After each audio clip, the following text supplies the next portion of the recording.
We've been speaking to various important people. I think my next guest is very, very interesting because, I mean, he was there since the start of, the G20 Summit.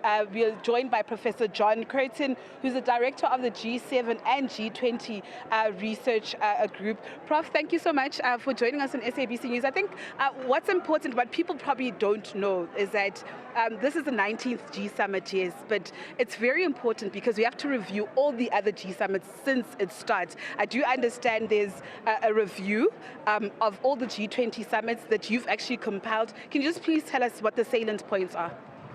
Yes, at the last summit, that was in Brazil about a year ago, all the leaders there agreed to produce a G20 at 20 review for Johannesburg, the 20th summit, with all of the members having hosted at least once. So the South African presidency got busy. They recruited knowledge partners, the OECD, the South African Institute of International Affairs, and indeed the G20 research group. And their report has been now produced. President Ramaphosa spoke about it in his opening remarks to the summit.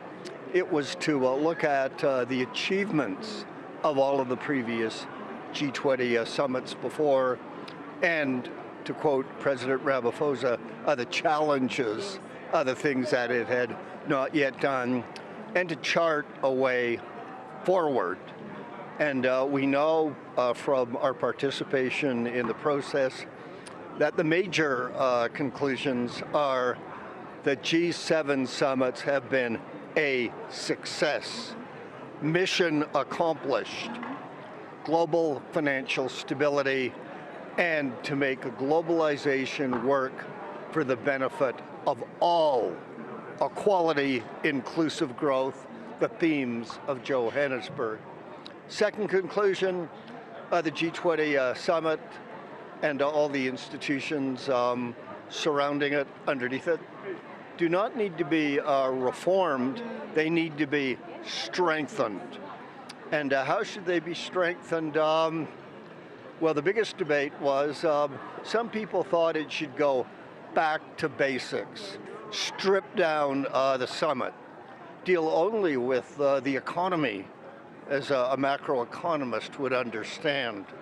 Fiscal policy, monetary policy, exchange rate policy, financial regulation, financial crises.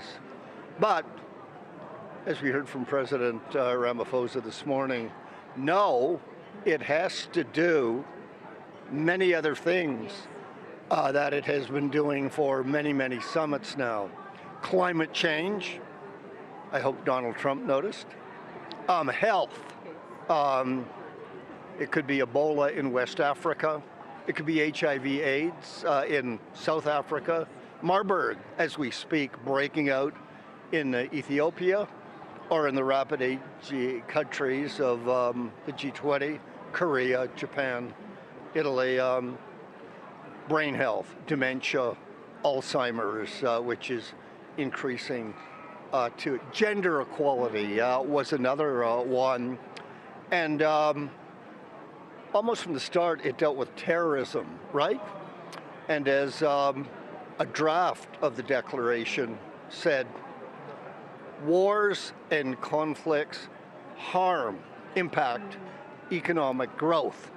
So if you only want to deal with the aftermath, trying to repair the problem after it's been created, that's not good enough. You have to deal with root causes, stop the wars, stop the conflicts. And indeed, a few summits ago in Indonesia, the communique did say, with the Russian Federation signing off, that Russia's invasion of Ukraine, a democratic Ukraine, constituted an act of aggression.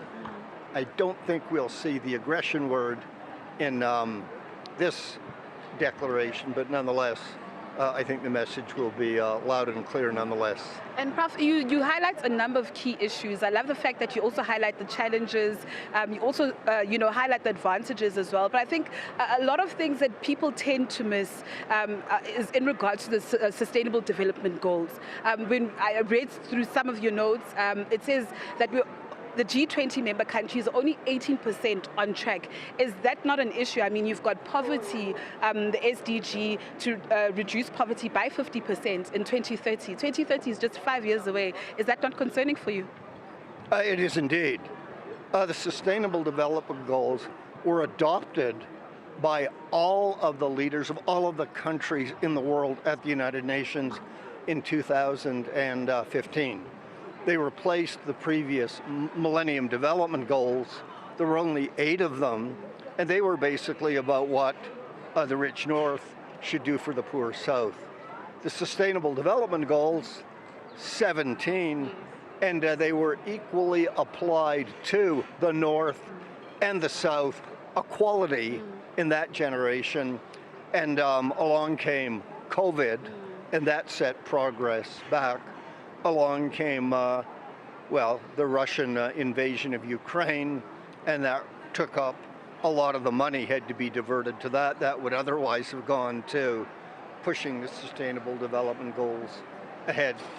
But President Ramaphosa, in his opening remarks to the summit, said that there was an agreement by all members that we had to act to quicken the pace to reach Sustainable Development Goals. It's 2025, only 5 years left. We're into the third period. If you believe in ice hockey games, the way they divide it up. And of course, Donald Trump will be with us for the first few of those remaining 5 years. And he's hosting the G20 Summit next year. So boy, it's going to be an uphill climb. And everyone has their favorite SDG. Mine are 13.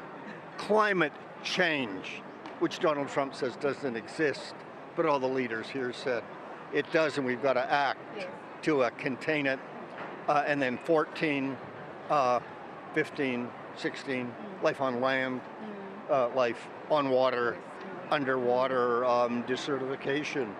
Ask any country in, Northern Africa, right? Near the Sahel, and all those who are drying out, including in the United States, and it's a big one too. And before I toss back to Nancy, just one last question. I mean, you're throwing forward to the future of, the G20, America's taking over, it'd be the UK the following year. What can we look forward to in the next 20 years? I know you can't preempt anything, but I mean, come 2045, what are we looking at? Well, what we do know is that Donald Trump has already blinked.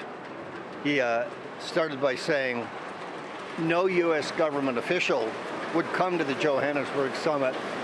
Then a few days ago he said, I want to send 8 of them to receive the mantle from the outgoing presidency, Cyril Ramaphosa, to me, even though I'm not there. And then he, at the summit yesterday, a tag-along summit, Donald Trump said, I'm going to give 4.6 billion American dollars to replenish the global fund against HIV, AIDS, tuberculosis, and malaria. So ask anybody in South Africa, Donald Trump is investing in HIV, AIDS. Isn't that a problem here? Or malaria. I had to get my pills because I'm going to Kruger National Park in a few days. So he's actually doing a lot for Africa if you follow the money rather than his crazy words sometime. And then next time, it's the United Kingdom, and Keir Starmer is totally with Ramaphosa. And not only because they are both members of the Commonwealth, the heads of Commonwealth meetings every 2 years, their leaders meet. Then after that, it goes to, it's a bit of a north-south rotation. It goes to South Korea, right? Which once belonged to the global south, but got rich and is now a major donor, really part of the global north, not just geographically, but economically too, but not a member of the G7 if you count that way. So I'm optimistic because Donald Trump is plummeting to new lows in the polls at home. So I think he's coming to realize that he does need to make America great again, but he can't do it alone by staying home. He needs the G20 to help America become great again, perhaps even more than the G20 actually needs Donald Trump's USA.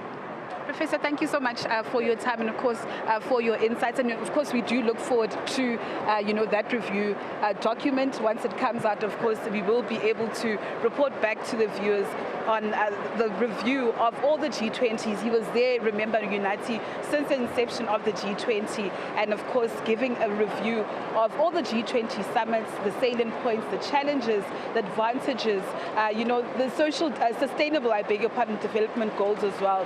Remember, they're only 18% that are on track. And of course, as Professor had said, that this is a cause of concern.